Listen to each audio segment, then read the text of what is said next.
ভারপ্রাপ্ত চেয়ারম্যান তারেক রহমানের রাষ্ট্রকাঠামো মেরামতের ৩১ দফা বাস্তবায়নের লক্ষ্যে গণসংযোগ করেছেন মশিউর রহমান রনি। এ সময় তিনি বলেন, তারেক রহমান দেশে না আসা পর্যন্ত রাজপথে থাকবেন এবং ধানের শীষের প্রতীকের জন্য কাজ করে যাবেন। শনিবার ১৫ই নভেম্বর গণসংযোগ শেষে এ কথা বলেন তিনি। এর আগে বিকেল ৪:৩০টায় পঞ্চবটি থেকে এক গণসংযোগ শুরু করেন। এ সময় তিনি আরো বলেন, যতদিন পর্যন্ত আমাদের নেতা জনাব তারেক রহমানকে আমরা দেশে ফিরিয়ে না আনতে পারবো ততদিন পর্যন্ত এমন করে রাজপথে থাকবো এবং ধানের শীষের প্রতীকের জন্য আমরা কাজ করে যাবো। শীষ হচ্ছে আমাদের শিরায় শিরায়, যেমন করে আমরা যেমন শিরায় শিরায় রক্ত, আমরা তারেক রহমানের ভক্ত, তাই না? শিরায় শিরায় রক্ত, ধানের শীষের ভক্ত। আমরা ধানের শীষ ছাড়া কিছুই বুঝি না। এই ফতুল্লাবাসী ধানের শীষকে ভালোবাসি। ধানের শীষকে ভালোবাসতে গিয়ে অনেকে গুম হয়েছে, অনেকে খুন হয়েছে, অনেকে বাড়ি ছাড়া হয়েছে, অনেকে সম্পদ লুট হয়েছে।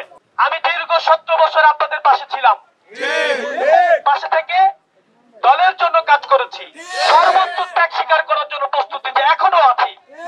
আমার নেতা জনাব তারেক রহমান যদি বলে যে দলের জন্য তোমার সর্বোচ্চ ত্যাগ স্বীকার করতে হবে, আমি সেটা করার জন্য প্রস্তুত আছি। যারা রাজপথে থাকবেন, যারা জেল থাকবেন, তারাই রাজনীতি করবেন। কারণ যারা রাজনীতি করেন তারা জেলকে ভয় পায় না, যারা রাজনীতি করেন তারা রাজপথকে ভয় পায় না, তারা মৃত্যুকে আলিঙ্গন করে রাজপথে নামার জন্য সবসময় প্রস্তুত থাকে। আমাদের নেতা জনাব তারেক রহমানের নির্দেশে আমি মশিউর রহমান রনি সবসময় নিজের জীবন বাজি রেখে জীবন দেওয়ার জন্য প্রস্তুত থেকেছিলাম। আজকে একটি কথা বলতে চাই, আজকেও ধানের শীষের জন্য যদি জীবন দিতে হয় সেটা আমিও দেব। ধানের শীষ নেওয়ার জন্য যদি জীবন দিতে হয় সেটা আমি দেব। তাই আমার পাশে থাকার জন্য আপনাকে সবাইকে উদ্যত আহ্বান জানাচ্ছি এবং ফতুল্লাবাসীকে অনুরোধ করব ধানের শীষের জন্য প্রস্তুত থাকার জন্য। ধানের শীষ আমরা কাউকে নিতে দেব না। ধানের শীষ আমাদের কাছেই থাকবে, আমরাই ধানের শীষে ভোট দেব।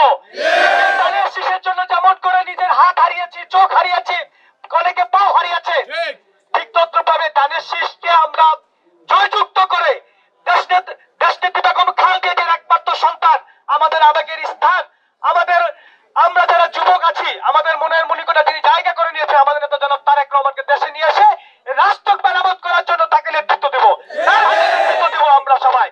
রিপোর্ট করেছেন সুমন ইসলাম, NN TV, নারায়ণগঞ্জ।